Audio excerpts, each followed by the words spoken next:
চারপাশে মেঘে ঢাকা মেঘে তার। দার্জিলিং জেলার পুল বিজনবাড়ি উন্নয়ন ব্লকের অন্তর্গত সামল বঙ্গে এই ছোট্ট গ্রাম মেঘেতার অবস্থিত। এই গ্রামের উচ্চতা ১৭৫০ মিটার। এই সুন্দর গ্রাম দার্জিলিং থেকে ৪০ কিমি দূরে অবস্থিত। চারপাশের শান্ত পরিবেশে বসে মেঘের খেলা দেখতে পাবেন মেঘেতারে এসে। শহরের ব্যস্ত জীবন থেকে একটু বিরতি নিয়ে নির্জন কোনো পাহাড়ি গ্রামে গিয়ে পাহাড়ের ঢালে বসে মেঘে ঢাকা পাহাড় দেখার অনুভূতিটা এক অন্য রকম। মেঘেতারে এসে প্রকৃতির কোলে এই এক টুকরো পাহাড়ি গ্রামের সমস্ত রসদ পেয়ে যাবেন।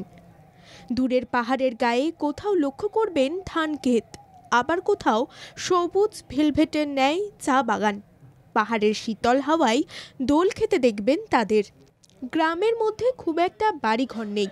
এখানে বসবাসকারী স্থানীয়রা পশুপালন, চাষাবাদ করে থাকেন। গ্রামের মধ্যে যে হোমস্টে আছে সেই হোমস্টের বারান্দাতে বেরোলেই মেঘ আপনার চোখের সামনে দিয়ে ভেসে বেড়াবে। আপনি যদি একটু ছোট্টবেলায় ফিরে যেতে চান, তাহলে খেলার ছলে মেঘকে হাতের মুঠোয় ধরার খেলাও খেলতে পারেন। এই শীতের মরশুমে মেঘেতারে ২ থেকে ১ দিন থাকলে প্রকৃতির সব শোভাটুকু উপভোগ করতে পারবেন। কিভাবে যাবেন? মেঘেতারে পৌঁছতে গেলে আপনাকে প্রথমে দার্জিলিং পৌঁছতে হবে। তারপর সেখান থেকে গাড়ি ভাড়া করে পৌঁছে যেতে পারবেন মেঘেতারে।